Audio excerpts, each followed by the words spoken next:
Buenas tardes y les doy la bienvenida en este 7 de marzo. No es el día ni meteorológico mundial ni el día del agua, que serán dentro de unos días, pero valga la actividad que vamos a desarrollar ahora, bueno, pues como un anticipo de este mes de marzo, que como vemos está muy plagado de días importantes, ¿no? El más importante es mañana, pero tenemos también el Día del Árbol, tenemos el Día de la Meteorología, el Día del Agua y el fundamental, que es mañana, el Día de la Mujer. Bueno, pues presentamos a un amigo de la casa, José Miguel Viñas, que nos trae siempre novedades bibliográficas, ¿no? Él podría venir a hablar, a hacer alguna charla, ¿no?, de conferencias de las que, bueno, él tiene preparadas o prepara para el proceso, ¿no?, cuando se le invita, pero siempre que ha venido a Alicante nos ha traído una novedad bibliográfica, ¿no? Y es pues lo que más le agradecemos, porque la labor de investigación y de divulgación que hace José Miguel pues es impagable, ¿no?, para las ciencias del tiempo y clima, ¿no? Os agradezco que estéis todas y todos esta tarde aquí. Hay compañeros de EMET, de aquí de Alicante, a los que siempre es una alegría verlos en este tipo de actos, y hay también antiguos alumnos, compañeras de la universidad, actuales y anteriores, que están también por aquí, y público que estáis aquí interesados por esta cuestión, ¿no? Bueno, José Miguel Viñas, como sabéis, es físico, es divulgador, tiene una trayectoria de publicaciones, bueno, inmensa, porque una de sus pasiones es escribir para contar, escribir para enseñar de la manera más accesible que se pueda, ¿no?, al gran público, estas cuestiones del tiempo y clima que a veces nos sorprenden, y son difíciles, son complejas, ¿no? Él lo sabe bien porque viene del campo de la física y también ha trabajado, ha publicado algunos libros más técnicos, ¿no?, sobre esta cuestión. José Miguel es también un apasionado de las nubes, y en su blog, que yo siempre recomiendo, Divulgameteo, pues tiene un amplio apartado, no solo de catálogos de nubes, sino de trabajos que se han hecho sobre las nubes, su clasificación, ¿no?, seguramente sin que sea consciente la gente, ¿no?, incluso a lo que nos gusta estas cuestiones, no caemos en la cuenta de lo difícil que es clasificar las nubes, ¿no? Y bueno, pues el acierto que en su momento, en el siglo XIX, tuvo un farmacéutico y lo que ha venido desde entonces, ¿no? Pero es muy difícil, clasificar las nubes, observar el cielo, hacer anotaciones, y José Miguel es un apasionado, ¿no?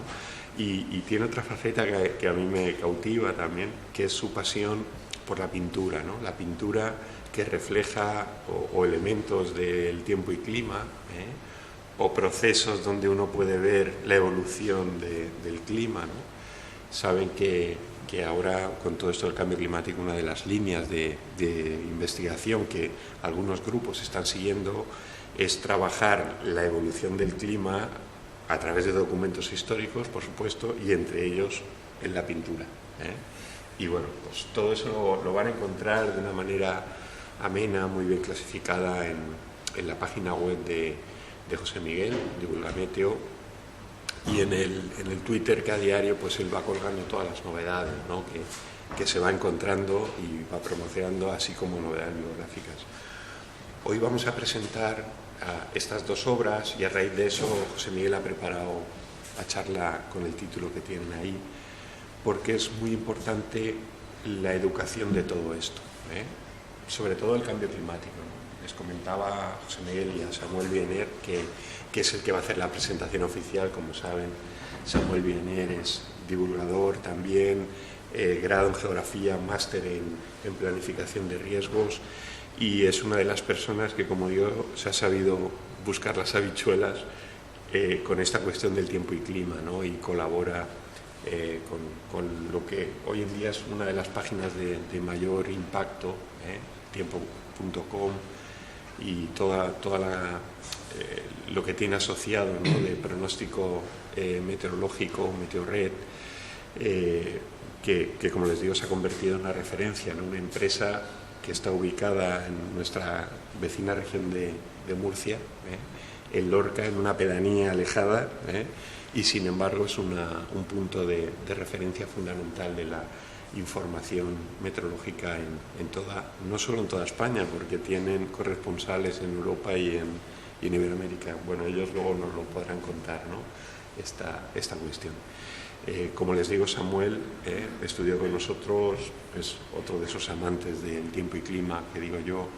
Él estuvo en la creación de una de las redes de aficionados que funcionan en España, en AMETSE, la Asociación Meteorológica del Sureste, y bueno, pues colabora con diferentes grupos que están intentando encontrar explicaciones en la provincia de Alicante, en la región de Murcia, a fenómenos atmosféricos, a datos que se registran, y bueno, ahí siempre está Samuel Biener, y como saben es uno de los artífices del blog, de la página web, del Laboratorio de Clima, de las redes sociales.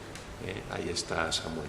Es Samuel el responsable de la buena información, de la calidad que podemos difundir desde la Universidad de Alicante, desde la página del laboratorio. Ahora están trabajando juntos, Samuel y José Miguel, en ese entorno, en ese portal web. Bueno, pues José Miguel nos viene a presentar esos dos libros. Uno tuve la suerte, ¿no?, de hacer una presentación formal en el Congreso de la Asociación de Climatología el pasado otoño en Santiago de Compostela, y por tanto lo estuve leyendo las semanas previas, y es un libro delicioso para entender esto que estábamos teniendo, ¿no?, el cambio climático contado con rigor pero con amenidad, ¿no?, y contando con opiniones de gente de toda España, experta en diferentes campos, no solo de la física ni de la climatología, en diferentes campos, por los diferentes elementos, aspectos, temas que están asociados a esto que llamamos cambio climático, ¿no? Y bueno, pues yo se lo recomiendo.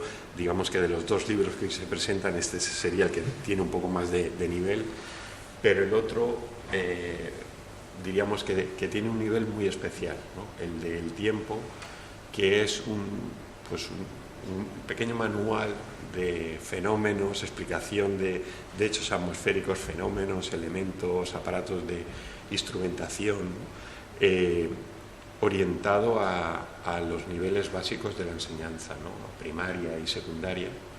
Y yo les puedo decir que es de las cosas más difíciles que hay, ¿no?, poder hacer entender a niñas y niños de 8, 10, 12 años, ¿no?, qué es eso de un anticiclón, una borrasca, cómo circula el viento, cómo se mide la lluvia, cómo se produce la lluvia. Bueno, pues José Miguel lo ha conseguido de una manera muy, muy inteligente, a través de su palabra, su texto, y de unas viñetas, unos dibujos de unos ilustradores que yo no sabía que eran, me los han presentado, que eran de aquí, de la provincia de Alicante, y que los tenemos aquí sentados entre el público, y a los que también les quiero felicitar, ¿no?, porque lo bonito de esta obra es la conexión entre el texto y el dibujo, y el dibujo es fundamental para poder entender el texto y viceversa.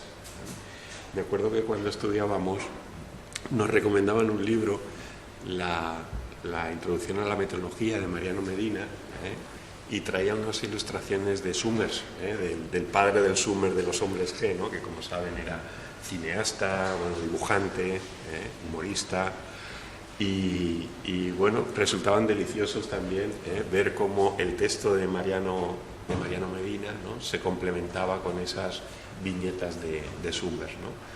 Bueno, quizá como recuerdo de aquello, y últimamente también José Miguel ha trabajado mucho la figura de Mariano Medina, del que se ha cumplido un centenario ahora hace unos meses. Bueno, pues ha servido o sirve un poco como homenaje a aquella obra que para todos resultó una obra de referencia. Yo sin más me voy a sentar ahí, voy a escuchar, a aprender, tiene la palabra Samuel Biener, que va a presentar a José Miguel Niños. Gracias, gracias a todos.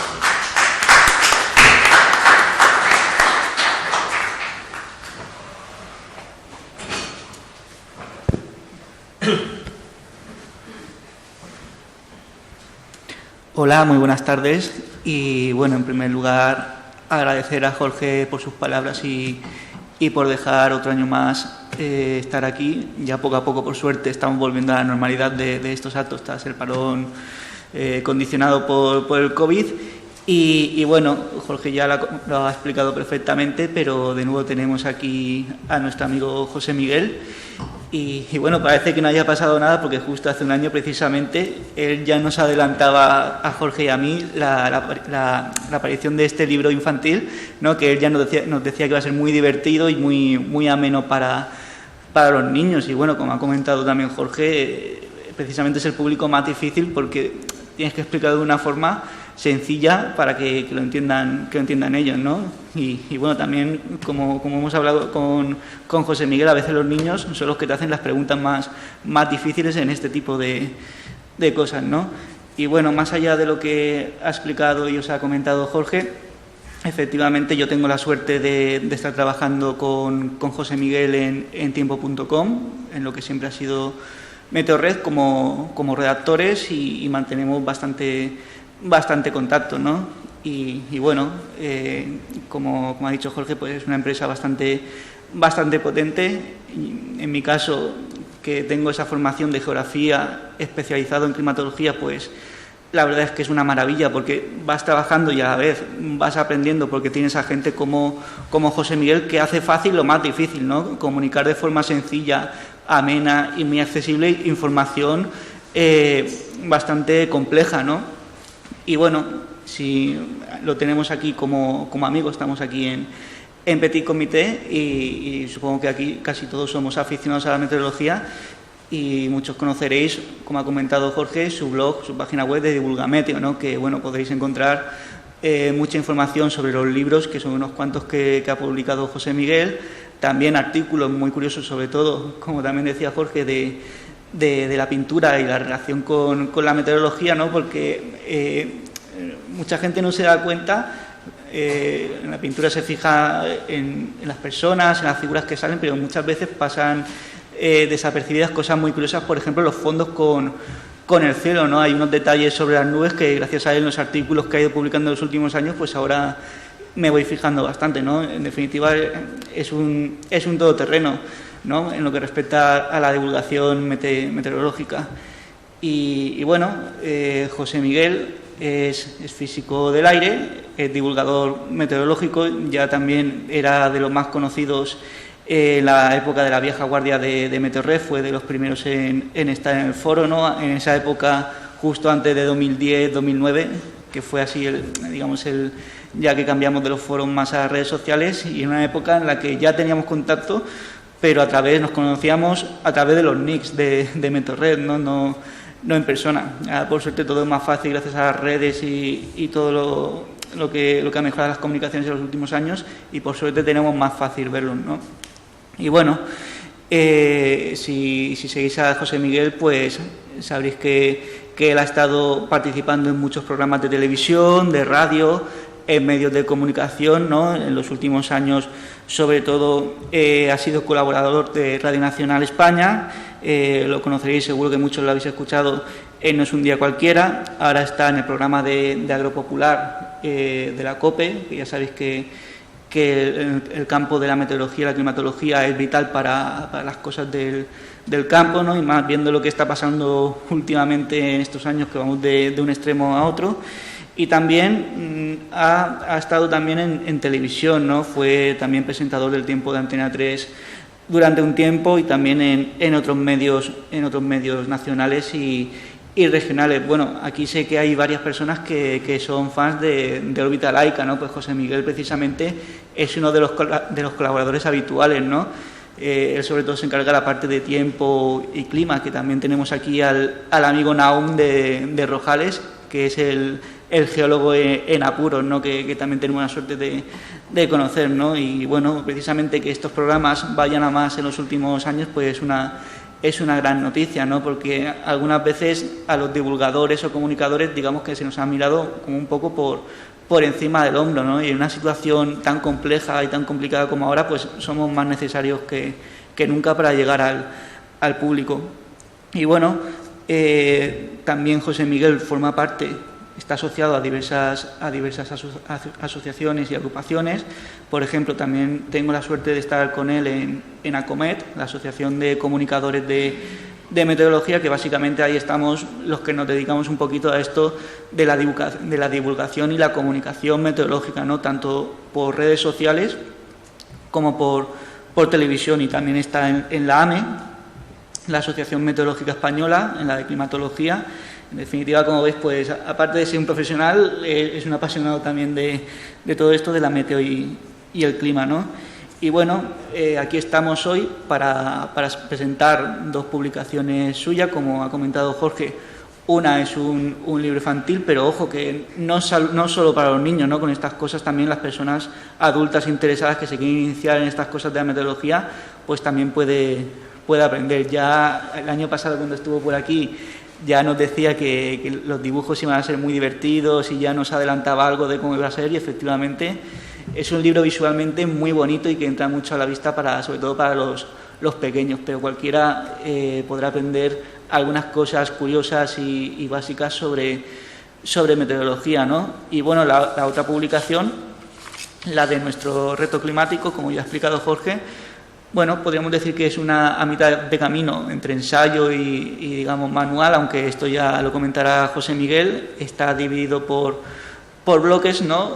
Tocando varios temas relacionados con el cambio climático, la situación pasada, futura, la realidad, cómo hay que comunicar y muchas más cosas. Este es más complejo, pero imprescindible en la época en la que estamos ahora inmersos, ¿no? Y bueno, que es algo que nos recuerda el tiempo del clima en los últimos años, ¿no? Porque estamos en una situación en la que la educación, precisamente, con libros como este, va a ser la base de las actuaciones de lo que hagamos en el futuro, ¿no? de ese reto climático, porque como hemos hablado muchas veces, el cambio climático es un proceso que ya está aquí, lo tenemos aquí, y ya, aunque mañana mismo, que no va a pasar, se paran todas las emisiones de los GEI, va a seguir en las próximas décadas o siglos, ¿no? Y tendremos que adaptarnos y mitigarnos a este nuevo contexto, y precisamente la educación es la base para actuar mejor frente a esta nueva realidad climática, ¿no?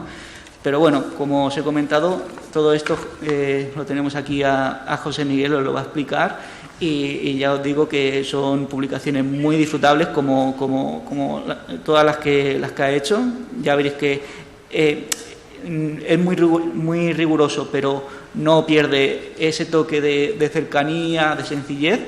Y bueno, publicaciones como estas, pues como os decía, son más necesarias que nunca. Así que nada, cedo la palabra a José Miguel, que además, como podéis ver en el programa, va a impartir también una pequeña conferencia. Muy bien, gracias.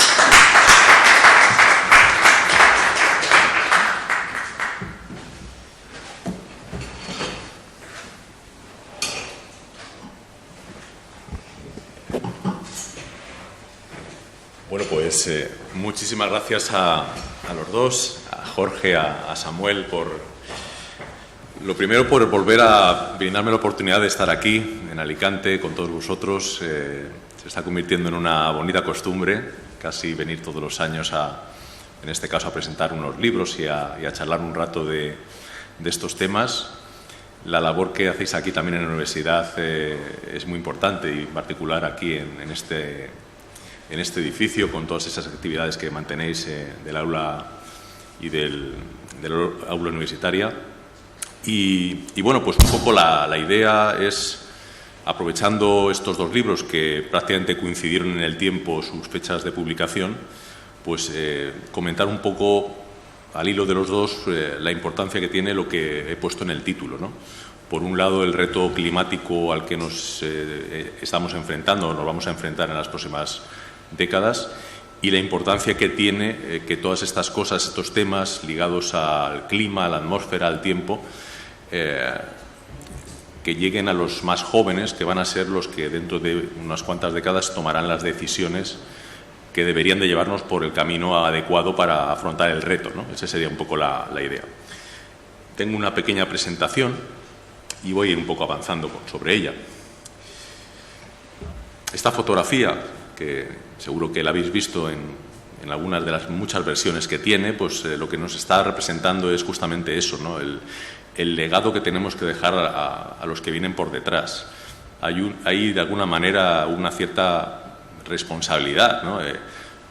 La Tierra ahora mismo, ya no hablo solo de clima, pues se está viendo afectada por multitud de impactos de todo tipo. Algunos de ellos nos van a ir afectando muy directamente si no lo están haciendo ya. Y tenemos la obligación, toda la sociedad, de proteger o de conservar la Tierra con unas características mínimas que permitan su habitabilidad en los próximos años. Sería un suicidio como sociedad permitir que esa degradación ambiental, estos extremos climáticos, llegaran a un punto en el que ya se hiciera insostenible la vida aquí. Y nos estamos acercando a ese tipo de líneas o puntos peligrosos y, por lo tanto, tenemos que intentar, no sé si se ha ido esto, no, tenemos que intentar transmitir a los pequeños una serie de, no solo valores, sino ideas, una concienciación, y nosotros mismos también, en general, la gente más mayor, también tomar conciencia de qué es lo que está ocurriendo ahora mismo, en este caso en el clima, pero, como digo, se puede extender a muchas más cosas, ¿no? Bien, pues el año pasado, justamente, y al hilo de este par de libros, tuve la oportunidad de, como pongo ahí, aportar mi granito de arena para conseguir esa educación y concienciación en los más pequeños gracias al libro infantil, con unas cuestiones que están muy íntimamente ligadas a todo esto de lo que se habla ligado al cambio climático, y a los mayores ya con un libro que, como también han apuntado tanto Jorge como Samuel, pues ya no es solo un libro de divulgación científica, que hay muchos y muy buenos, sino es un libro que va un poco más allá y entra un poco en el terreno del ensayo, de la reflexión, de invitar al lector a reflexionar sobre cosas, datos que hay y que planteo en el libro, para que justamente se haga un ejercicio, si todavía esas personas no son muy conscientes de cuál es el reto climático, de cómo tenemos que afrontarlo, ¿no? Eso es un poco el objetivo de esa obra.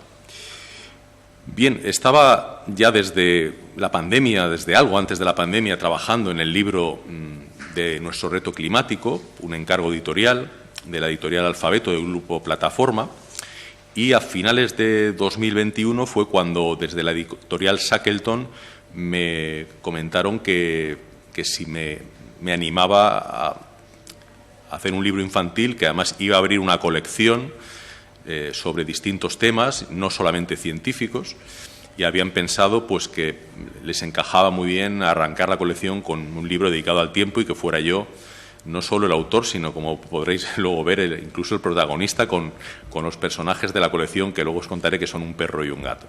Bueno, la verdad es que nunca me había pasado algo así, de estar trabajando en un libro que ya supone un cierto esfuerzo, y sobre todo estaba pendiente el año pasado de que fueran apareciendo las conclusiones del 6º informe del IPCC, para que el libro, cuando se publicara en el otoño, pues estuviera lo más actualizado posible con algunos de los datos que aparecieron en ese informe, y que de repente tengas que asumir la carga de trabajo que supone hacer un libro infantil, que no es tanto en cuanto a volumen de texto y en cuanto a horas de escritura, sino lo que también habéis apuntado, ¿no?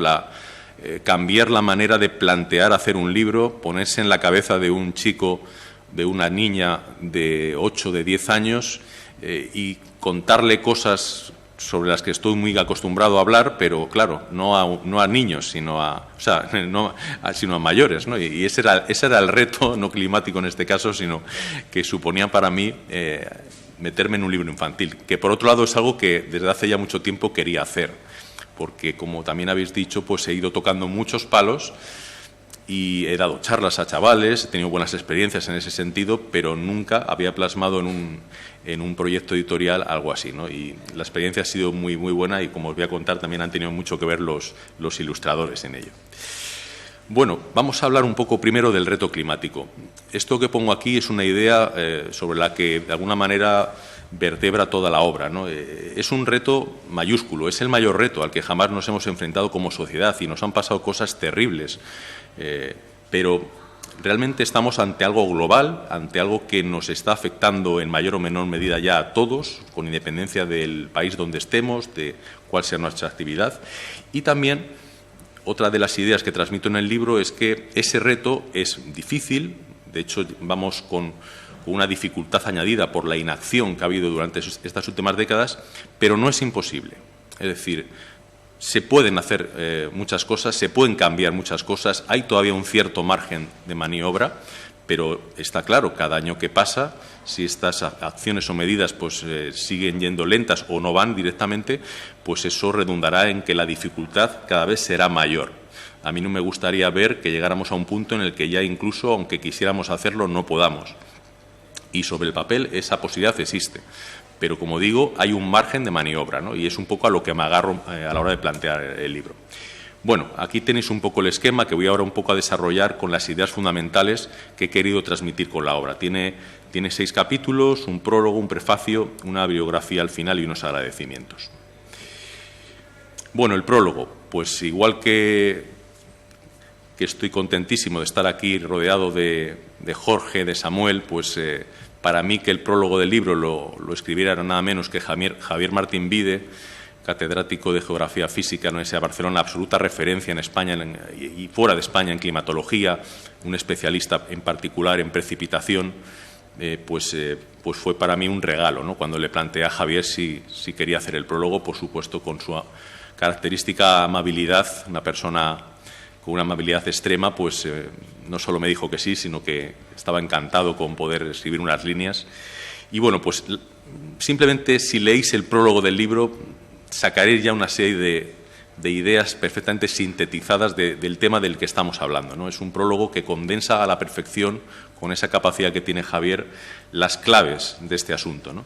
He sacado una frase, podía haber sacado 20 o 30 de ese prólogo, y es esta frase que dice Javier: los humanos somos ya capaces de alterar las componentes naturales del sistema climático a una escala global. Esto ya es una evidencia científica, nadie puede discutir eso. No somos tan pequeñitos como algunas personas dicen, que la Tierra es muy grande y que puede con todo. No, no puede con todo. Estamos alterando muchas cosas en ese sistema Tierra o en ese sistema climático.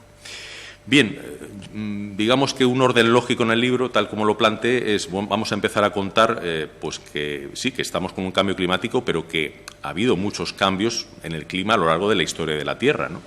Y ha habido épocas cálidas, épocas frías. Ahora mismo podíais pensar, bueno, estamos en una época cálida. Pues depende de cómo pongas la perspectiva, porque en realidad estamos en una era glacial, aunque os parezca algo sorprendente.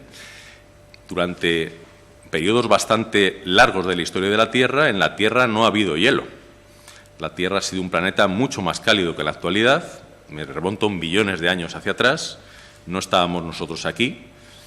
Y durante ciertas épocas, ciertas eras, sí que el hielo ha ganado terreno y ahora no estamos en una glaciación, pero estamos en una época en la que sabemos y hemos visto algunos que hay grandes masas de hielo, tanto en torno al Polo Sur, en la Antártida, como en el Ártico, donde, por cierto, pues se está perdiendo a bastante velocidad. Pero tenemos los dos casquetes polares y eso no ha ocurrido durante gran parte de la historia de la Tierra. Es un primer dato informativo que para un lector pues le puede resultar curioso, ¿no? ¿Por qué? Porque existe cierta confusión entre identificar una glaciación con una era glacial. Una glaciación es una cosa relativamente corta en el tiempo, 100.000, ciento y pico mil años. Una era glacial son millones de años. Y en esa glacial hay glaciaciones y periodos interglaciales como el actual, en el que la temperatura evidentemente está subiendo. ¿Y por qué cambia el clima? Pues por distintos factores internos propios de nuestro planeta, la actividad volcánica, por ejemplo. Una gran erupción volcánica, una serie encadenada de grandes erupciones, genera un enfriamiento a escala global. No perdura en el tiempo, pero ese enfriamiento altera, modifica, hace bajar la temperatura a escala planetaria y tiene una serie de impactos en la propia circulación atmosférica. La actividad solar. El Sol es una fuente, nuestra fuente principal de energía, tiene fluctuaciones. Esa energía no siempre es igual, aunque en física llamamos o hablamos de constante solar porque aproximadamente en todo momento el Sol nos manda la misma cantidad de radiación al tope de la atmósfera, pero hay unas ligeras variaciones y hay épocas que llegan menos, hay épocas que llegan más, y eso también al final en algunos casos pues modula el clima terrestre. Pero también se escuchan muchas cosas muy imprecisas con esto. Hay un momento en que la actividad solar es baja y hay gente que sin mucho conocimiento pues achaca eso a que a lo mejor se observa que en ciertas zonas de la Tierra la temperatura está siendo más baja. Y esto no es una relación directa, que el Sol manda un poquito menos de radiación e inmediatamente responde el clima terrestre. Esto no es así. El sistema climático, como os contaré, es complejo, tiene muchas interacciones y podemos estar perfectamente en una época de mínimo solar y con las temperaturas en el tope histórico, ¿no? Que es lo que ha ocurrido, de hecho. Meteoritos, asteroides que han caído, cometas que han llegado a la Tierra y que han provocado grandes cataclismos y cambios climáticos. El último, el famoso que acabó con los dinosaurios y muchos más seres vivos, ¿no? Y desde hace unos 2,5 millones de años, en que cambió ya la configuración terrestre y ya empezó a parecerse a la distribución océanos-continentes a lo que tenemos ahora, pues se iniciaron cíclicamente esos periodos glaciales e interglaciales que se explican por una serie de parámetros ligados a la órbita terrestre y a la cantidad de radiación solar que llega a la Tierra, y hay momentos en que esos ciclos que se llaman de Milankovitch hacen que llegue menos radiación y que se dispare, por así decirlo, una época en la que el hielo empieza a aumentar y empieza una glaciación. La última terminó, mejor dicho, hace unos 12.000 años. Estamos en un interglacial. Se supone que estos parámetros, dentro de X miles de años, pueden ser 2.000 o pueden ser 5.000, pues se pondrán de acuerdo y hará que llegue menos radiación a la Tierra. Ahora, incluso hay un debate científico porque, a pesar de que pueda ocurrir eso, pues quizá estamos calentando tanto la atmósfera que esos factores no sean capaces de poner en marcha la nueva glaciación. Hay científicos que están echando números para saber si eso realmente puede ser posible, que se prolongue este periodo interglacial más de lo que debería, con independencia de esos parámetros de los ciclos de Milankovitch. Bueno, en cualquier caso, otra idea que transmito en el libro: esos cambios climáticos, que ya no a una escala de estas de millones de años, sino de miles de años, han condicionado claramente a nuestra sociedad. Cuando últimamente estoy leyendo bastantes cosas de historia de la humanidad, analiza cómo nos hemos ido comportando, cómo han ido surgiendo civilizaciones, cómo han ido colapsando otras, se encuentran claramente relaciones entre el comportamiento que ha tenido el clima en una época determinada y las consecuencias que ese factor y otros han inducido en determinadas sociedades, colapsos o lo contrario, florecimientos, ¿no? Hay unas buenas correlaciones ahí. Bien, llegamos al cambio climático actual y desde luego que es singular. Cuando uno toma como referencia esos cambios climáticos históricos con los datos que hay, datos paleoclimáticos, se encuentra que este cambio climático tiene sus singularidades. Partiendo del hecho de que nosotros en gran parte lo hemos ido provocando, no totalmente, pero sí en gran parte, porque hay una variabilidad natural en el clima por multitud de factores que actúan a la vez, pero lo que está claro es que si analizamos simplemente la concentración de CO2 en la atmósfera, no encontramos referencias a una concentración similar en muchos miles de años hacia atrás en el tiempo. Incluso los artículos o estudios más recientes nos ponen ese horizonte en algo más de 2 millones de años. En los últimos 2 millones de años no hemos tenido en la Tierra una concentración similar de CO2, es decir, que prácticamente podemos decir que somos la primera generación de seres humanos en los que respiramos un aire tan cargado de CO2 a escala global. En esta habitación hay más de las 420 partes por millón que tiene ahora mismo la atmósfera terrestre, porque se va cargando de CO2. Pero digo a escala global, para entendernos, ¿no? Y eso es una singularidad, que hay que tener en cuenta. Por supuesto que eso ha tenido una respuesta en la temperatura planetaria. Cuando hablo de temperatura planetaria, por supuesto, entended que es temperatura de la baja atmósfera a escala global. De hecho, la estratosfera se está enfriando, pero es la parte baja de la atmósfera la que se está calentando. Y cuando uno ve las gráficas, y esta es una manera de representarla muy visual, pues encontramos que nos hemos ido directamente a la zona roja. Ya estamos instalados ahí. Ya no tenemos la incertidumbre de saber si el próximo año va a ser cálido o frío. La incertidumbre es saber cuánto cálido va a ser. Más cálido que el pasado, un poco menos cálido, pero va a ser un año cálido. Nos hemos instalado en esa zona roja. Y eso es una singularidad. Ahora mismo la subida con respecto a la segunda mitad del siglo XIX pues está en torno a 1,2 grados a escala global, pero hay regiones de la Tierra, la nuestra, por ejemplo, que está algunas décimas por encima, incluso la zona del Ártico pues está en promedio 3 grados y hay zonas del Ártico que ya están a 4 y 5 grados por encima de ese valor de la segunda mitad del siglo XIX. Y esto también es importante, la velocidad del cambio climático. Cuando uno analiza cambios climáticos del pasado, con las limitaciones que tienen esas técnicas para saber cosas de hace millones de años, pero no encontramos cambios climáticos que en una escala de poco más de un siglo, siglo y medio, la temperatura global haya subido a escala global ese grado coma algo. Incluso pensando en las proyecciones, estamos hablando que a final de siglo esa subida puede ser de 2, 3, 4, depende de los escenarios. Eso no se encuentra cuando uno analiza cambios climáticos que han ocurrido en el pasado. Y esto es un problema para nosotros, porque esto nos va a ir complicando la adaptación al propio cambio climático. Digamos que se nos está quedando atrás nuestra propia adaptación porque cada vez va más rápido. Y entonces eso nos complica mucho adaptarnos a él, ¿no?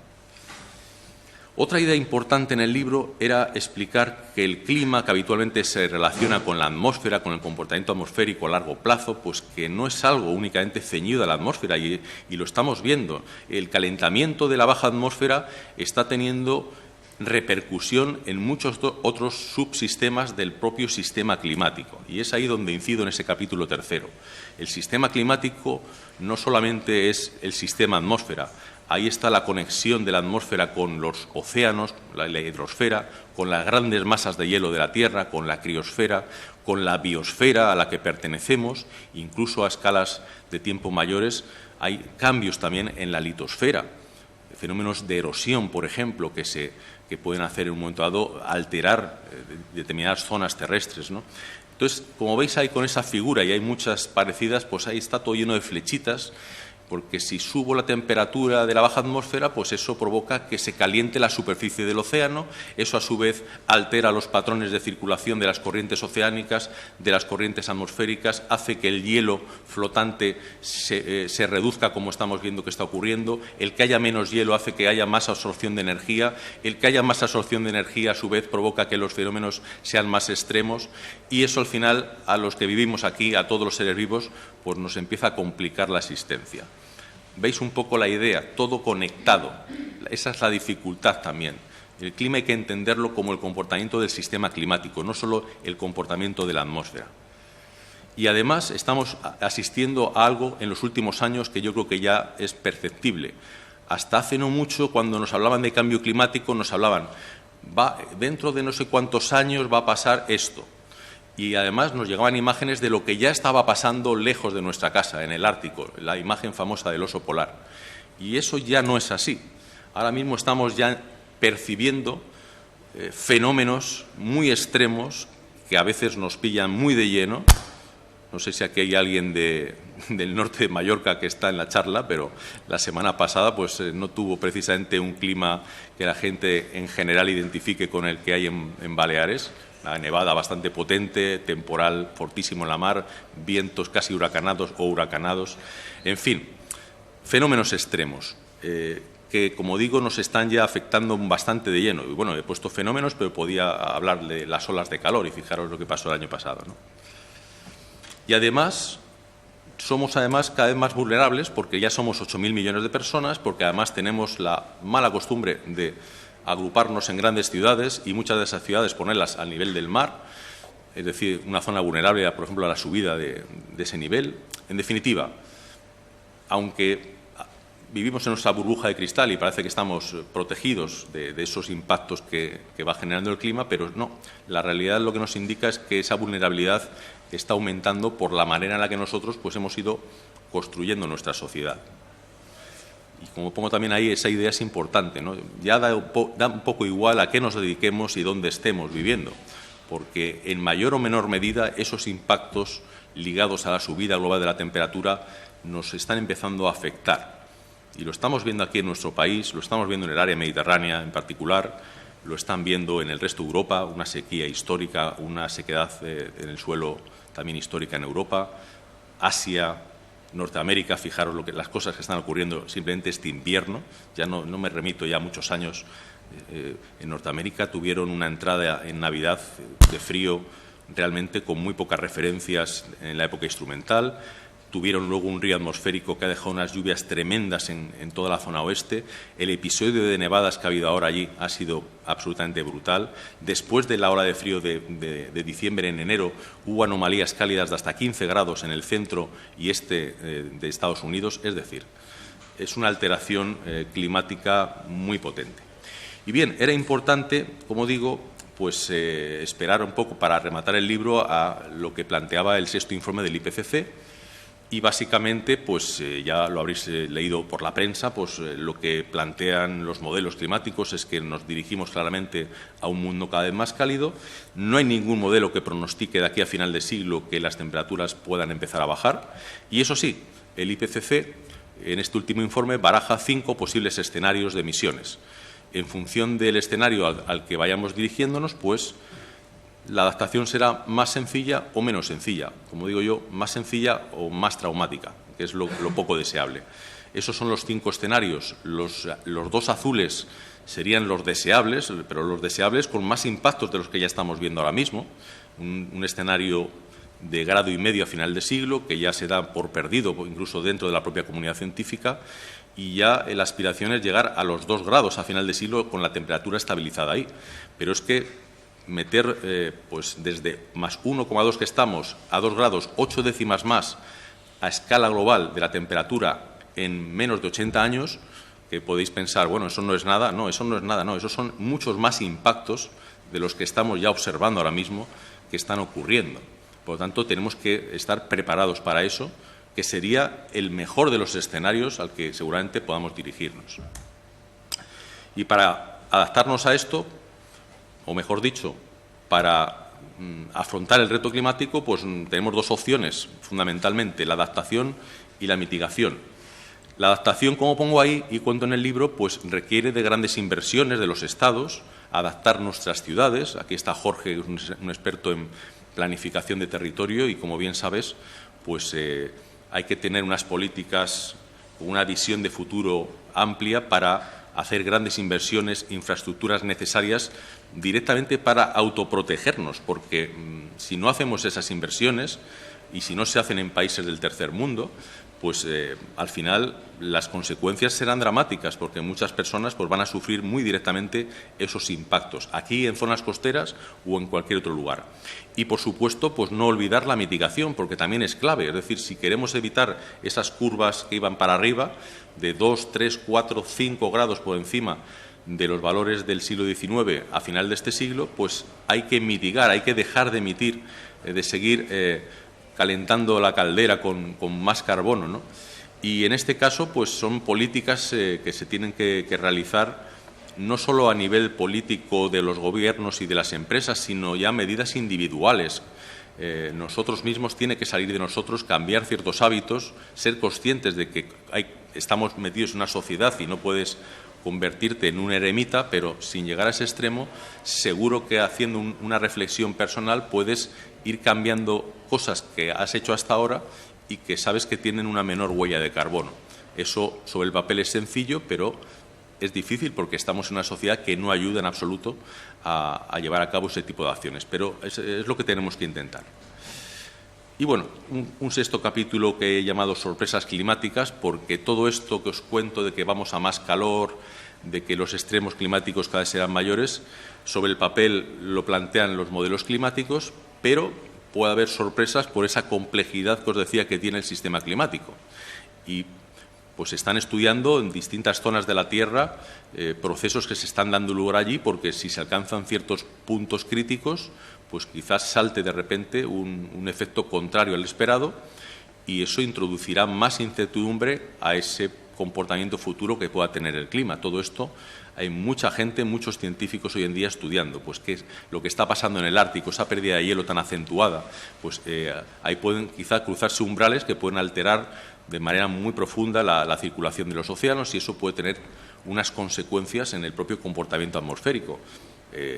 los bosques antiguos de la Tierra, pues el que haya menos cobertura vegetal de ese tipo de bosques que son grandes sumidores de carbono, pues tendrá una implicación también en las emisiones netas, el permafrost, en fin, distintas zonas o puntos críticos que pueden llevarnos a procesos, como pongo ahí, irreversibles, puntos de no retorno, ¿no? Y es también algo que se tiene que vigilar y que puede dar lugar a las sorpresas.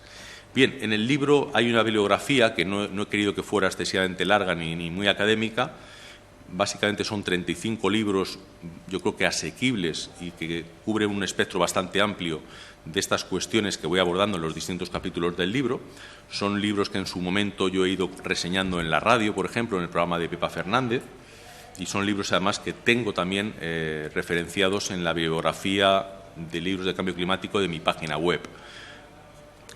Ahí tengo más libros. Yo cualquier libro que veo que puede ser interesante lo suelo actualizar en la bibliografía, ¿no? Porque yo creo que es importante, y hoy en día están saliendo muchos libros sobre esas temáticas, no tanto ya ligados a la propia ciencia del clima, sino cuestiones muy transversales ligadas con el cambio climático, y algunos realmente merecen la pena, porque a mí por lo menos me abren mucho la mente, porque estoy más acostumbrado a leer libros, pues eso, de la propia ciencia climática, pero cuando lees, por ejemplo, un ejemplo que no sé si lo habréis leído, el último libro de Andreu Escrivá, ¿no? Que tiene un título más provocador, se llama Contra la sostenibilidad.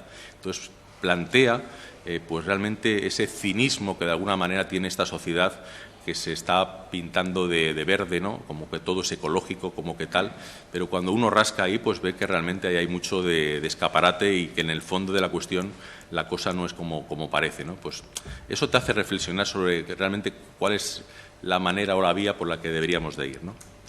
Bien, bueno, ya para pasar al libro infantil, pues bueno, esto es una curiosidad que la tenía aquí apuntada, que cuando uno se pone a escribir, pues a veces le sale un poco yo cada vez que he ido escribiendo más, pues ha ido habiendo, yo creo que es muy lógico, hay una evolución a la manera de escribir, ¿no? Y entonces pues ya de vez en cuando meto guiños al mundo de la literatura, al mundo del arte, como decían, y en este caso he metido un par de guiños al mundo del cine, ¿no? Para buscar analogías sobre las inercias que hay en el sistema climático o cómo el clima nos ha influido a los seres humanos, lo que os decía al principio, pues usé estas dos películas.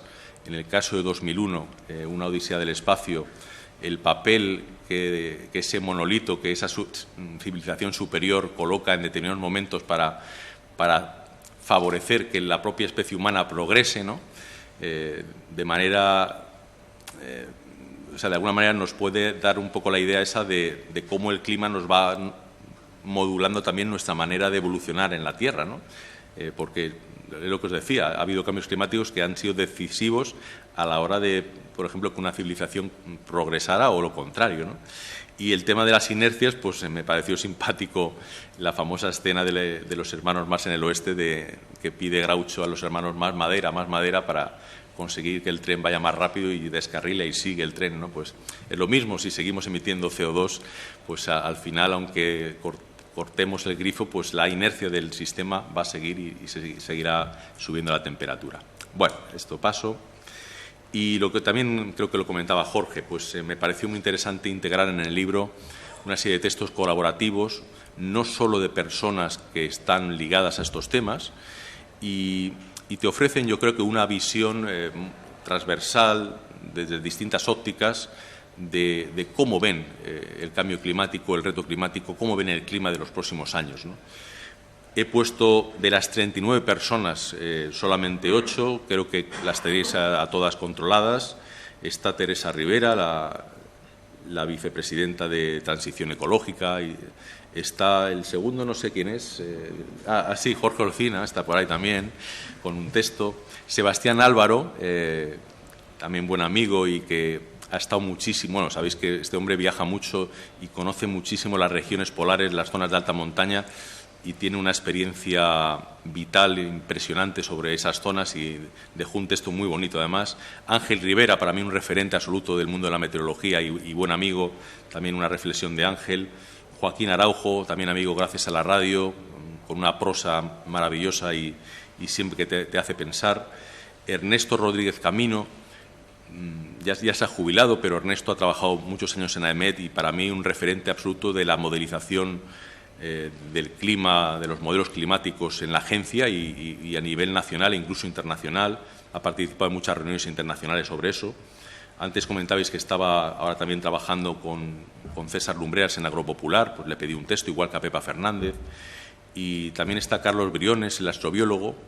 También un poco por mi actividad, pues en los últimos años tengo bastante relación personal y profesional con divulgadores científicos no de nuestro campo, sino de campos muy diversos, y con Carlos tengo una relación muy especial y también pues le pedí un texto, ¿no? Yo creo que estos textos, que en algunos casos son un poco más largos pero no son muy extensos, enriquecen el relato que os he ido contando con ese orden más o menos que sigue la obra, ¿no?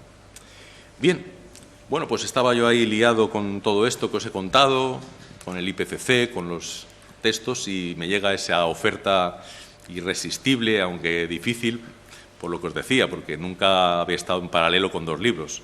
Me atrevo a leer 2 libros a la vez y me cuesta, pero ya ponerme a escribir 2 a la vez, pues bueno. Y bueno, pues fue para mí un reto, pero que sin duda no dudé mucho en decir que sí. Mi primera incursión en este mundo editorial para los más jóvenes, infantil, juvenil. En la publicidad que salió del libro pone que el libro es para lectores a partir de 6 años. Bueno, en realidad es para... Hay chavales de 6 años, niños y niñas, que sí que pueden tener una capacidad para entender muchas cosas del libro, pero yo creo que está más ajustado de 8 en adelante. 8, 10, 12 para mí sería la edad perfecta para empaparse de todas las cosas que yo he ido poniendo en el libro. Y de ahí para adelante, también os lo digo, yo creo que algunas cosas pueden despertar la curiosidad a cualquier lector. Bueno, ese libro se integra en una colección que se llama Ciencia Perruna y Curiosidad Gatuna, que está sacando la editorial Shackleton, la especializada para niños, que es Shackleton Kids, y a día de hoy han salido solamente 2 títulos. El primero de la colección, que es El mío del tiempo, y el segundo, el del cuerpo humano. Hay algo que es común en todos los libros que salgan de la colección, que son 2 personajes que veis ahí que acompañan al experto, que son un perro y un gato, ¿no? De ahí lo de Ciencia Perruna y Curiosidad Gatuna. Y entonces pues vais a ver ahora un poco la estructura que tiene. Bueno, cuando a mí me dijeron que tenía que hacer un libro infantil, claro, lo primero que pensé, digo, bueno, ¿y quién lo va a ilustrar, no? Y cuando mi editora Carla me planteó el proyecto, me dijo que estaban barajando varios ilustradores, pero todavía no lo habían decidido. Estaban pensando muy bien esa cuestión porque, como digo, no iba a ser solo un libro el mío, sino que es una colección. Por lo tanto, era una apuesta fuerte buscar unos ilustradores que les encajara para toda una colección, que ya veremos qué recorrido tiene y cuántos títulos al final sacan. Y al final se decidieron por Emilio y Jesús, los hermanos Gallego Bros, que, como os ha dicho Jorge, viven aquí en Alicante y están por ahí detrás. Y de hecho luego si... Bueno, un aplauso para ellos, claro que sí.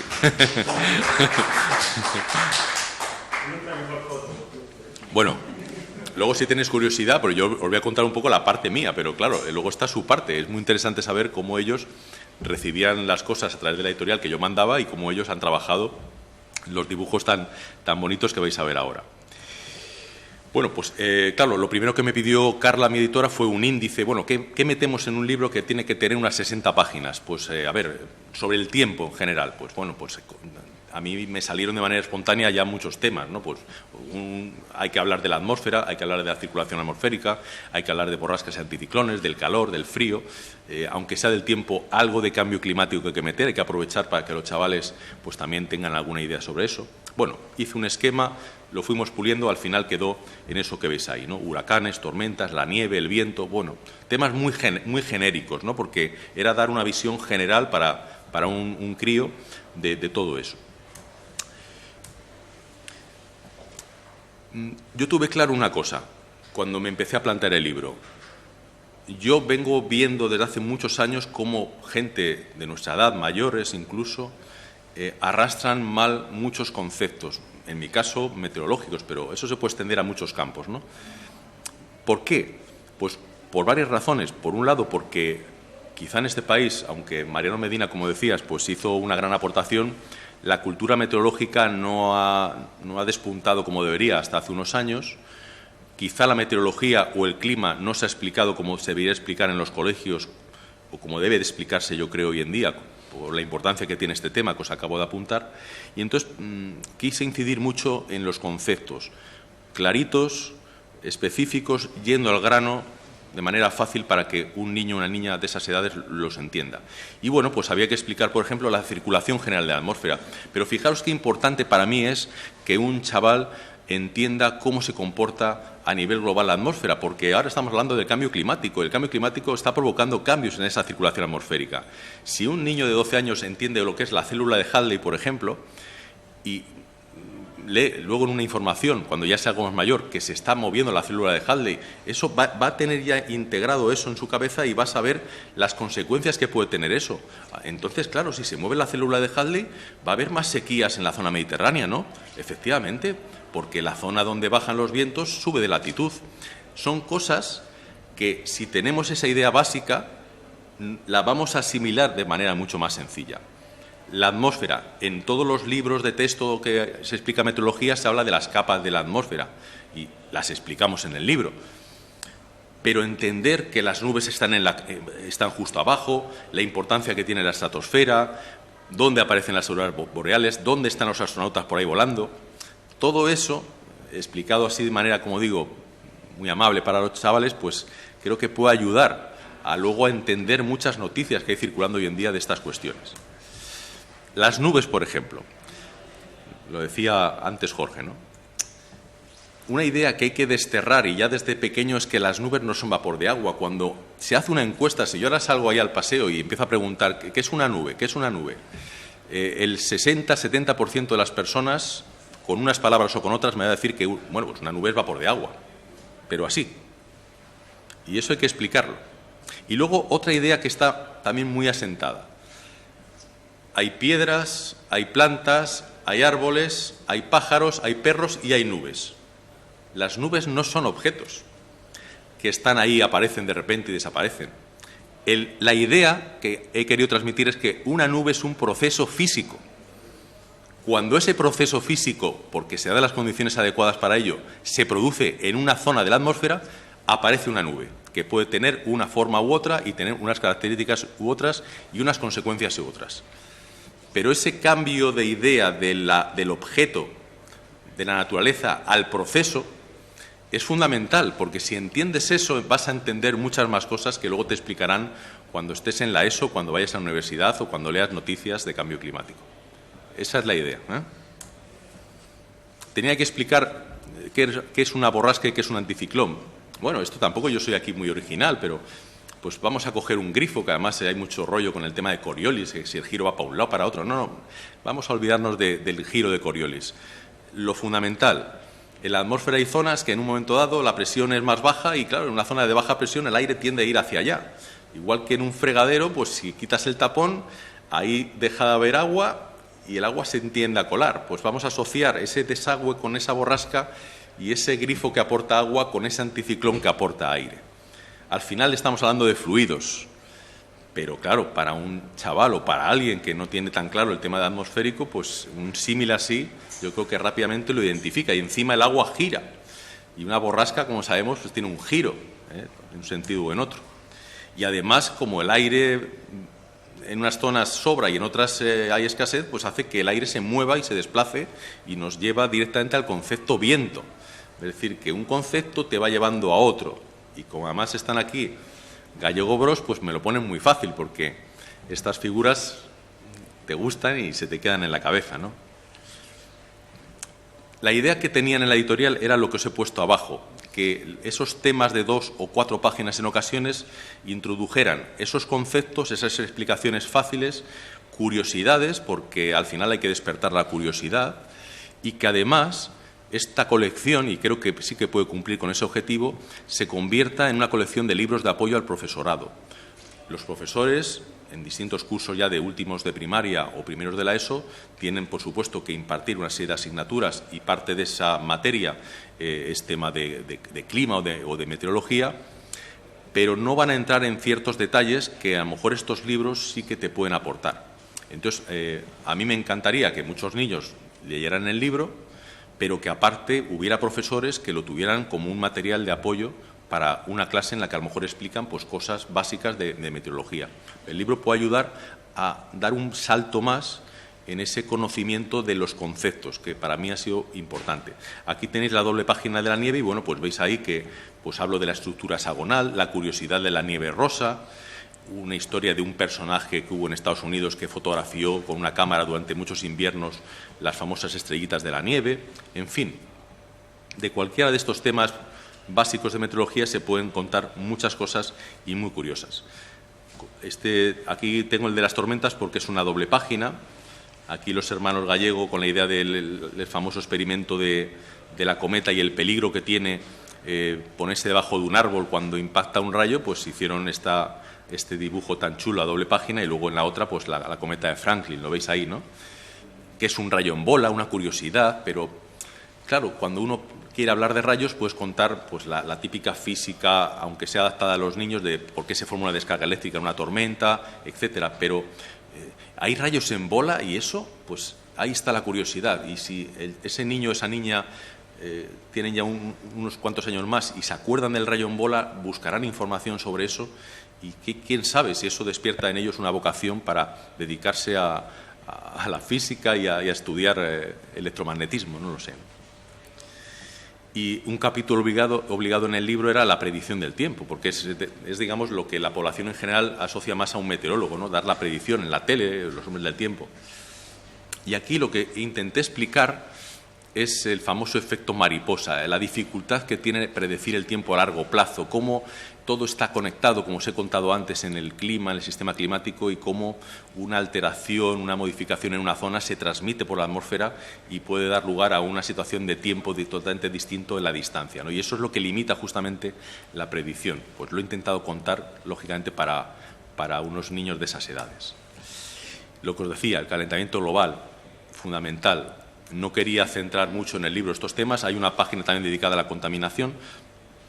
Pero bueno, fijaros, pues esa idea que os he contado antes de que vamos a un clima más extremo, la huella de carbono para la concienciación, lo de la zona roja, los gases invernadero, cómo actúan, 4 cositas, 4 pinceladas, suficiente para que con lo que ellos vean en el colegio y lo que vayan leyendo por ahí, pues se despierte más su interés y adquieran más esa conciencia que yo creo que es necesaria. Y la guinda del libro, y en esto yo estuve muy de acuerdo con lo que me planteó Carla, la editora, era que tenía que haber una parte práctica. A los niños no les puedes... si aquí hubiera niños ya estarían aburridos por muy bien que yo cuente las cosas. Necesitan manipular, necesitan hacer aparatitos, demostraciones, talleres.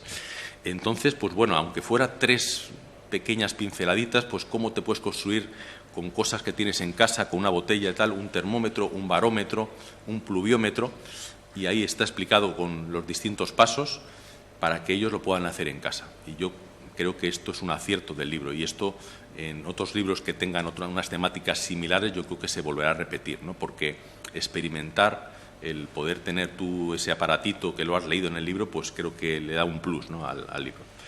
Así que bueno, ahí lo voy a dejar. Os doy las gracias por vuestra asistencia. Por supuesto que si tenéis cualquier pregunta me la podéis hacer.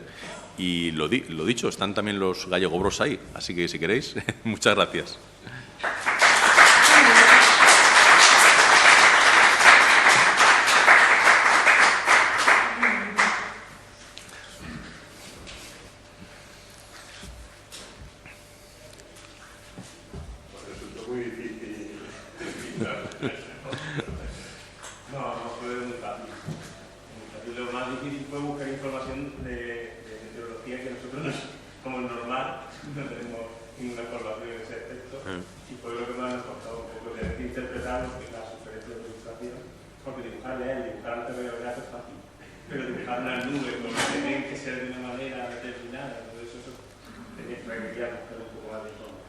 Sí. Pero la verdad que fue muy fácil trabajar con José Miguel y con Carla, que era la que hacía Exacto. de mediadora, supongo. Sí, yo por ejemplo, para la estructura, esas imágenes que ellos luego adaptaron del esquema de la circulación atmosférica, de la atmósfera y alguna otra más que tiene el libro, le mandaba a Carla 2 o 3 figuras con la idea que yo quería. O, por ejemplo, hay una página donde aparecen los 10 géneros nubosos dibujados por ellos. Entonces, ahí pues hubo que hacer pequeños ajustes porque te puedes encontrar muchos tipos de dibujos que ilustren eso mismo, pero yo quería que todo el libro mantuviera una misma línea de ilustración, que es lo que han hecho ellos, y entonces pues hubo algún ajuste. Cuando ella me mandaba alguna prueba, digo, no, esta nube mejor darle más volumen, que parezca más real. Bueno, cosas muy típicas, por otro lado, cuando hay que coordinarse con los ilustradores. Lo curioso es que, bueno, eso no lo sabéis, yo hasta hoy no he coincidido con ellos, es decir, todo esto se ha hecho a distancia. Carla era nuestro contacto y ella de vez en cuando pues me pedía, bueno, ¿qué tal lo llevas? Tal, así me puedes mandar algún capítulo más y tal, y entonces ellos iban ya trabajando. Hubo por lo menos por mi parte, y creo que por la vuestra, hubo un sprint final, ¿no?, en el que ya al final, claro, había ya unas fechas de entrega para que en verano ya entrara en imprenta el libro y pudiera salir en octubre, que salió al final. Y ahí pues ya tanto yo tuve que estar con los últimos ajustes de textos y ellos, me imagino, que también con una cierta actividad frenética, porque imagino que también en paralelo estabais con más cosas. Con el de cuerpo humano, lo habéis hecho, claro, el de cuerpo humano está hecho en paralelo. Entonces, claro, para ellos habrá sido también unos meses intensos de trabajo, ¿no? Sí. Después de oír la conferencia, Sí. ¿Tú crees que España está preparada por si va a venir un Dana o alguna cosa extraña sobre el cambio climático? Bueno, estamos mejor preparados que otros países, eso también te lo digo. A pesar de que tengamos nuestros problemas, como cualquier país, y que haya fallos estructurales en muchas cosas o planificación, pero tenemos un sistema bastante bueno de avisos meteorológicos. La EMET es un gran servicio meteorológico cuando uno hace una comparativa con lo que hay por el mundo, es decir, es primer mundo en cuanto a meteorología. Esos avisos son una herramienta fundamental para que luego, si hay algo peligroso, pues se ponga en alerta a la población. Ahora creo que ya está operativo un sistema de aviso a los móviles. Es decir, por ejemplo, esta semana con la situación de Juliet en Baleares se pusieron durante 2 días avisos rojos en el norte de Mallorca, y un aviso rojo ya son palabras mayores. Es decir, ahí ya, pues, y a pesar de eso hubo gente que se quedó por ahí arriba porque antes de la activación del aviso pues decidieron irse con el coche y quedarse por esa zona cuando empezó el temporal. Es decir, al final de lo que se trata es de minimizar. Va a haber cosas de impactos en el propio territorio que no puedes evitar, porque una borrasca de esas o una dana, pues sabes que va a generar problemas, pero hay que evitar o siempre intentar que no haya víctimas, que ya nadie pueda decir que no tiene información sobre eso. Incluso en esto yo creo que todavía tenemos una asignatura pendiente, que es la integración de la meteorología y la hidrología, porque el sistema de información hidrológica no depende de AEMET, depende de las cuencas hidrográficas, y aunque hay entre AEMET y las cuencas un flujo de información, pero muchas veces yo todavía lo observo que empieza a haber una gran crecida de un río. Ya no os hablo de estas crecidas relámpagos que tienen lugar aquí cuando está la dana, sino una crecida, por ejemplo, típica del Ebro, que empieza a llover mucho en la parte alta. Y claro, yo creo que al ciudadano hasta ahora, yo creo que a lo mejor con el sistema del móvil esto cambia, pues le llegaba la información de los avisos de AEMET, que sí, que iba a llover mucho en Navarra, y luego le llegaba información por fuentes diversas de que el Ebro estaba ya a tal altura en tal lugar y que dentro de 20 horas va a estar en tu pueblo a tal altura y que puede haber una inundación. Eso yo creo que todavía tiene un margen de mejora. Y eso, al final, conseguirá salvar vidas, porque hay veces que, lamentablemente, pues hay gente que, como vemos, una riada se lleva al coche o pasan cosas de esas terribles, ¿no? Sí. Hola. Mira, primero quería darte la enhorabuena por estos 2 libros, que, como has dicho, pues si ya hacer uno es un trabajo, pues hacer 2 a la vez pues ya tiene que ser ya bastante importante el esfuerzo. y también agradecerte la labor de divulgación, ¿no? que realizas, no solo con los libros, sino con otros temas, porque, como bien he dicho, en la sociedad actual, pues el déficit de formación en meteorología, sobre todo por lo que va a pasar en los años futuros o décadas futuras, pues me parece importante, sobre todo también para que la gente esté formada en cuanto también a las noticias falsas que surgen de vez en cuando o que bombardean bastante a la sociedad para intentar confundir, ¿no? Sabemos pues quién está detrás y demás, y me parece fundamental sobre todo pues que la gente esté bien informada y agradecerte esa labor que haces. Y luego un comentario y una pregunta era, cuando vi tu libro de Nuestro reto climático, lo que más me llamó la atención, bueno, cuando me lo compré, fue la portada, ¿no? Quería preguntarte la ilustración de la portada, porque no es la típica ilustración que aparece en los libros de climatología o de cambio climático, ¿no? Y sin embargo ilustras muy bien porque pues, uno de los principales efectos y problemas que resultará en definitiva el cambio climático, a lo mejor no lo veremos nuestra generación, pero en la futura seguro, y es el ascenso del nivel del mar, ¿no? Y me pareció curioso y me gustó la ilustración porque simplemente con dos colores y una boya, ¿no? Pues ya estaba diciendo mucho, ¿no? Y preguntarte de quién fue la idea o cómo surgió esa ilustración. Pues mira, gracias por supuesto por tus palabras. Yo creo que hay que apostar claramente por... en mi caso lo tengo más fácil porque pues tengo la suerte también de ser visible y llegar a mucha gente a través de los medios, pero hay que apostar por la educación, esa es la clave. O sea, si nuestros hijos y los que vengan detrás tienen ya de base una mejor educación en estos temas y en otros muchos, eso al final redundará en algo positivo en el futuro, ¿no? No puede ser, pues eso, que a día de hoy estemos todavía con debates de estos absurdos de cosas del cambio climático que lo que hacen es meter ruido y que haya gente que no tenga la capacidad de discernir si esto que te está diciendo esta persona en la televisión tiene fundamento o no. Ese punto yo creo que tenemos que intentar eliminarlo y se consigue con educación, básicamente, ¿no? La portada. Pues mira, yo les sugerí inicialmente el código de barras de Hawkins, el que he puesto de los colores, las barras de color.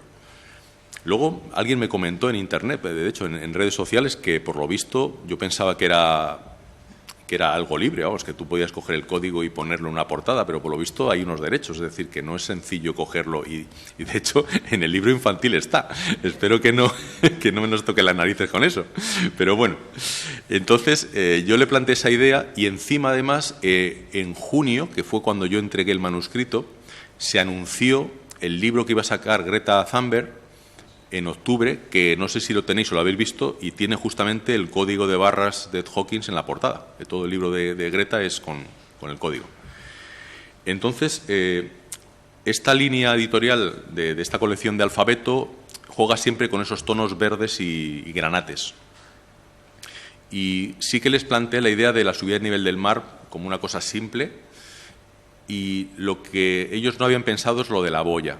Entonces yo les planteé, digo, pues yo creo que una boya que simboliza de alguna manera pues nosotros ahí y el nivel del mar, y además en la boya, si os fijáis, aparece 2050, ¿no? Porque de alguna manera en el libro a todas las personas que colaboraron, por ejemplo, les planteaba una pregunta muy directa: ¿cómo ves el clima en 2050? Y pues desde una historia distópica hasta una reflexión más o menos con preocupación, con más, con menos datos, pero un poco todos esos textos van en la línea de a mitad de siglo, ¿cómo lo ves, no? Porque además se ha puesto como un horizonte para reducir las emisiones todo lo posible o totalmente, ¿no? Entonces, bueno, pues se juntaban un poco esas cosas y después de hacer varias pruebas sí que al final nos gustó la idea de una línea muy simple, pero que transmite un poco pues uno de los impactos que yo creo que además va a ser de los más importantes, porque a lo mejor en nuestro país no tanto, pero hay grandes ciudades asiáticas que están amenazadas, o sea, que dentro de 20 o 30 años seguramente pues va a haber problemas. De hecho, habréis escuchado que la capital me parece que es de Indonesia, Yakarta, la van a mover.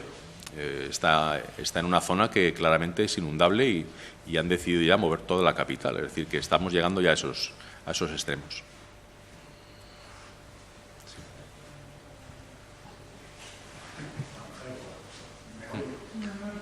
Sí, bueno, como se está grabando me parece que... Buenas tardes y enhorabuena por los libros. Gracias. llegado un poquito tarde y quizá la pregunta que vaya a realizar igual la ha explicado antes, pero igual me encuentro un poquito malvada, pero no es ese mi ánimo. El cambio climático, incluso la definición que pone ahí de las Naciones Unidas, habla de cambios de la temperatura y en otros factores climáticos a largo plazo. Bueno, no sé si esa es la mejor o la peor, pero es una de las que circula por ahí.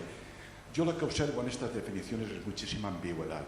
A mí me gustaría que la palabra cambio climático, una cosa es la que me gustaría, otra cosa es lo que se puede. Ya que hemos hablado de conceptos, hemos hablado de fórmulas y de física, si se pudiera llegar a decir, mira, podemos hablar de cambio climático cuando tal variable se mueve 1 grado, la media, un 2% en tanto tiempo. Si fuera una definición de ese tipo, como las leyes de la física, pues igual no habrían dudas de cuando estamos hablando de cambio climático, ya que los cambios climáticos, como ha explicado y es notorio, han ocurrido desde que la Tierra está dando vueltas. Siempre ha habido cambios climáticos, el nivel del mar ha cambiado millones de veces, y todo eso. Entonces, yo por un lado he hecho en falta, y de cara a la divulgación también, un poco que este mundillo del cambio climático lo definiera un poquito más. Físicamente hablo.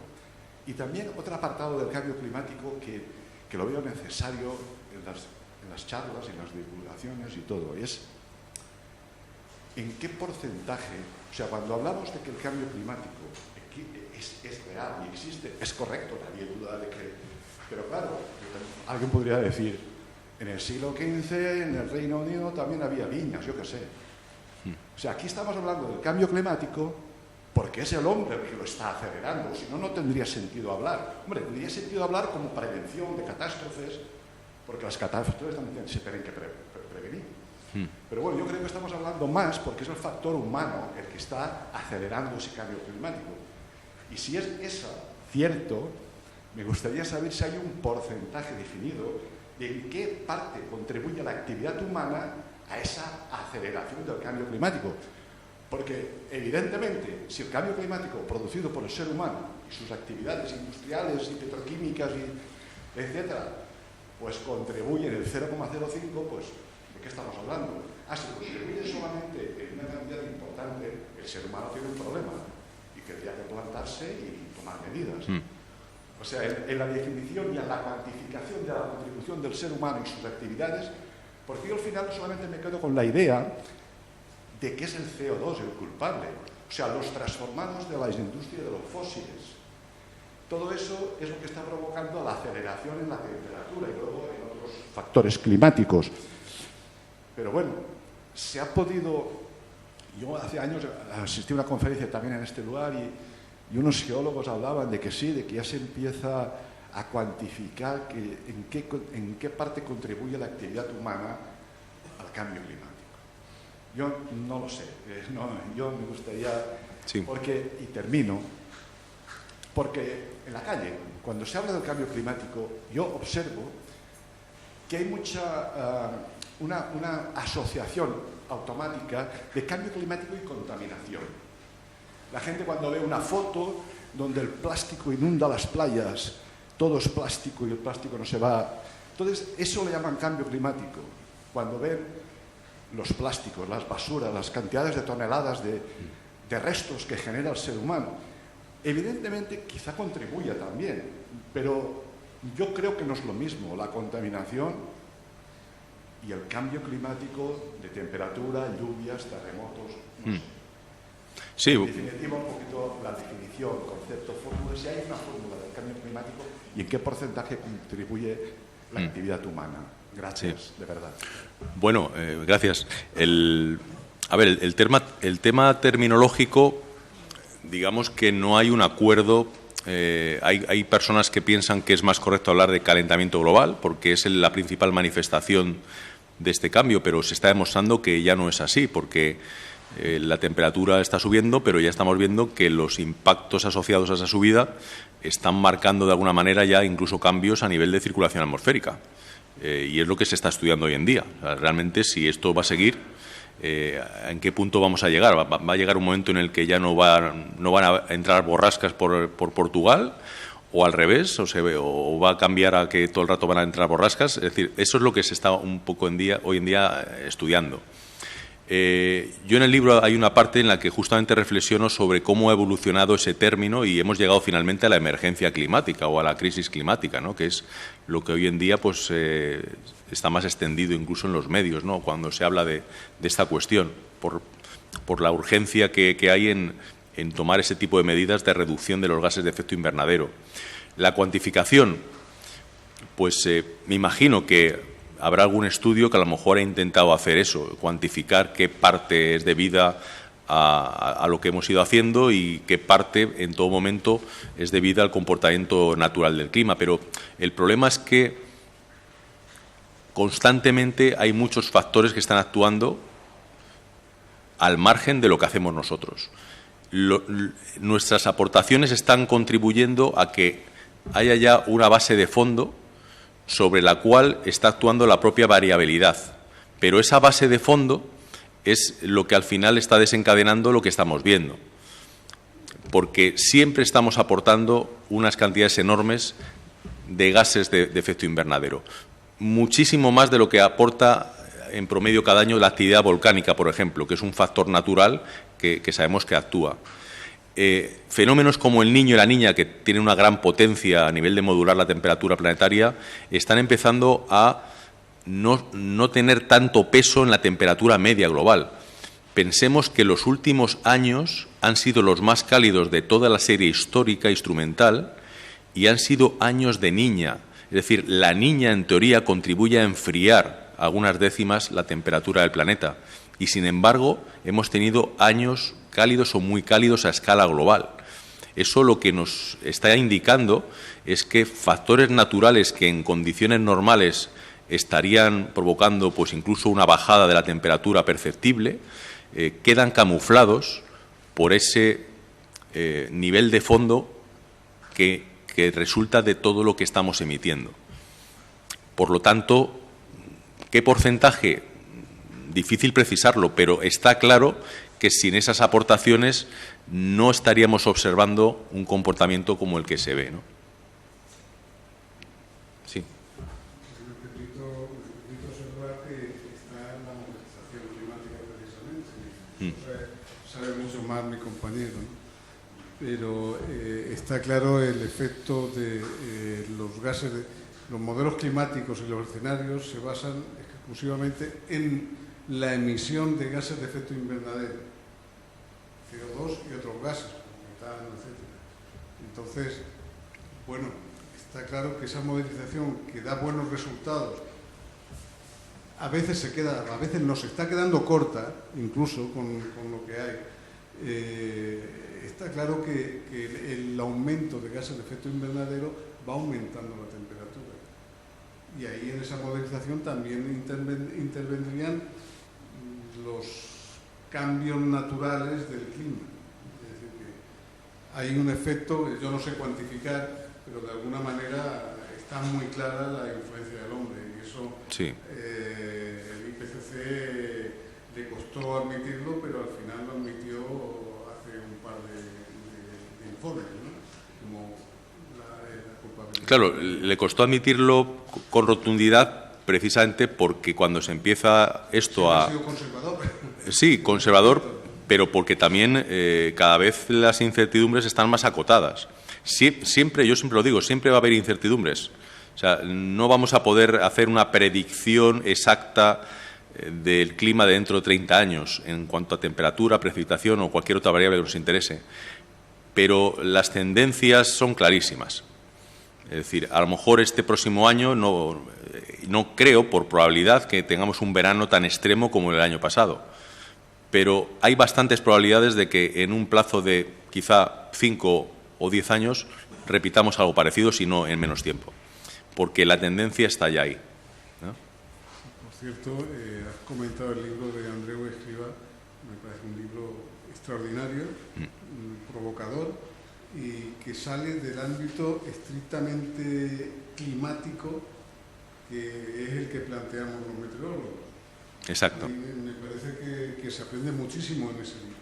Sí, nos da una idea de que lo único que hacemos es poner la cara y poner la pose, pero realmente claro, es muy poco. claro, porque esto exige, o sea, por un lado, la parte que yo aporto con el libro, que la aportan muchos otros autores, es entender bien e intentar explicar bien dónde estamos y hacia dónde podemos ir. Pero el quid de la cuestión es como sociedad, cómo tenemos que actuar para ir en esa dirección, digamos, ideal, ¿no? Y ahí es donde nos chocamos con una estructura de una sociedad actual basada en un modelo económico muy insostenible, que ya está lanzado además, que no se puede parar de un día para otro, y todo eso requiere pues una reflexión profunda, ¿no? De hecho, lo que plantea Andreu en el libro básicamente es que el debate no está en si vamos a usar fusión nuclear en el futuro o más renovables. El debate está en, vale, cambiemos nuestras fuentes de energía y emitamos menos CO2, pero cambiemos también en paralelo cosas a nivel muy profundo en nuestro modo de vida y en nuestra sociedad. Y eso es lo que hay que hacer, y eso es lo difícil, claro. Sí, sí. No al debate, pero es verdad que a lo mejor el concepto de cambio climático lo explicaba muy bien José Miguel. Cambios climáticos, la Tierra se caracteriza porque el clima es cambiante, ¿no? A mí este proceso que vivimos ahora me gusta llamarlo, como digo yo, con nombres y apellidos, ¿no? Esto es un cambio en el clima. Geográficamente hablamos de cambio climático cuando esos planisferios que nos enseñaban en el colegio, claro, las fronteras van alterándose, ¿no? Y entonces una zona que en teoría estaba dentro del clima mediterráneo pues pasa a tener otro, y eso es un poco lo que estamos viviendo, ¿no? De ahí el proceso histórico, que esas fronteras entre lo que consideramos pues algo que fijo, ¿no? Inamovible, pues se están moviendo, ¿no? Y están empezando a manifestarse alteraciones pues que no pensábamos que pudieran ser tan rápidas, ¿no? Me gusta llamarlo cambio climático por efecto invernadero, porque el efecto invernadero nos permite la vida en la Tierra, ¿no? Y hay un efecto invernadero natural que es el que nos permite estar aquí, pero añadiendo de causa antrópica, ¿no? Porque el proceso actual es singular porque a la variabilidad natural del clima se ha unido el ser humano emitiendo unos gases que están alterando el balance energético del planeta, ¿eh? Y eso sí que está cuantificado. Los informes del IPCC pues se habla de 0,9 vatios metro cuadrado de alteración, es decir, ya no está en equilibrio en las entradas y salidas de energía, ¿no? Y claro, eso está provocando un calentamiento progresivo y está alterando ahora ya lo que tú decías, ¿no? El problema no es que suba la temperatura a 1,5 grados, claro, que es un problemón, es que está alterando la circulación atmosférica del día a día, ¿no? Y claro, ahí sí que está favoreciendo fenómenos más violentos, las masas de aire se mueven con mucha más energía, ¿no? Hace una semana estábamos con abrigo y nevando y de golpe vamos a tener 30 y tantos grados, es decir, esos contrastes tan bruscos es porque la atmósfera intenta conseguir lo que llamaríamos un reequilibrio que nunca va a poder conseguir porque estamos alimentando la caldera o el tren de los hermanos más continuamente, lo estamos echando ahí fuego. Y claro, para mí es la cuestión, ¿no? O sea, ¿está cuantificado? Sí, científicamente sí. Es verdad que surgen artículos y demás, ¿no? Yo ahora creo que la clave está en poder caracterizar bien el balance energético, ¿no? Lo que entra y lo que sale, qué es lo que se queda aquí. Y algunos hablaban de 0,9, de 1 vatio metro cuadrado, otros lo están reduciendo a un poco menos, a 0,5, pero todos están en la misma, es decir, está alterado en mayor o menor grado, y eso ya está empezando a provocar efectos en el tiempo diario y a medio y largo plazo pues en las fronteras climáticas, ¿no? Lo vamos a vivir. Sería un poquito esa cuestión la que nos permitiría conceptualizar el tema, ¿no? Y es verdad que se asocia mucho con contaminación, ¿no? Ayer salía la noticia hoy de que no sé cuántos miles de millones de personas en el mundo viven en países o regiones con un aire que está por encima de los valores que la Organización Mundial de la Salud permite, ¿no? Y claro, ya pensamos, cambio climático, bueno, no tiene tanto que ver, pero sí que es verdad que esa contaminación en el fondo pues tiene elementos químicos que están alterando también los procesos de radiación, ¿no? Terrestre y solar. Bueno, por ahí podría ir la explicación también del tema. Y vuelvo a insistir en la idea que decía al principio. Para mí, por supuesto, el reto climático es muy interesante porque nos aporta, conceptualiza muy bien o caracteriza muy bien los problemas y nos aporta definiciones claras y opiniones, ¿no? Que eso te ayuda a reflexionar. Pero el libro del tiempo, mira, yo este año he vuelto a dar una asignatura a la climatología, ¿no? Te das cuenta que los alumnos no leen, ¿no? Yo me he cabreado mucho estas semanas y estaba muy enfadado incluso conmigo mismo del bajo nivel de lectura que tenemos en la universidad hoy en día, ¿no? Y les he obligado a estudiar con un manual. Es decir, hemos vuelto a lo mejor a un sistema tradicional que es estudiar con manual. Yo en clase os explico, os pongo dibujo, lo que queráis, pero estudiéis leyendo. Es decir, quiero que leáis, que cojáis un libro y que leáis, ¿no? Y a lo mejor digo una cosa que puede resultar chocante, ¿no? A mí ese libro me ha servido este año para explicar climatología, ¿no? Algunos de los dibujitos los ponían en el PowerPoint de la clase porque hemos llegado a un nivel de desconocimiento de temas por falta de lectura en la población universitaria que a mí realmente me preocupa, ¿no? Yo no sé si esto es Bolonia o no es Bolonia, pero me preocupa mucho el bajísimo nivel de entendimiento de unas páginas. Es decir, es que no se lee ni un artículo, no se lee ni un libro, y esto es un problema, ¿no? Podemos leer ahora con tablet o como queráis, pero leer, y es que no se lee, el problema es que no se lee, y claro, no se entiende el proceso. Para mí esa es la clave. De ahí va a ser tan difícil educar a la población. Bueno, tenemos la obligación de hacerlo y tal, pero yo no soy muy optimista porque no sé por qué el sistema de enseñanza, al menos yo os hablo desde la universidad, vamos a peor. Y es un problema. Yo digo así de claro que vamos a peor.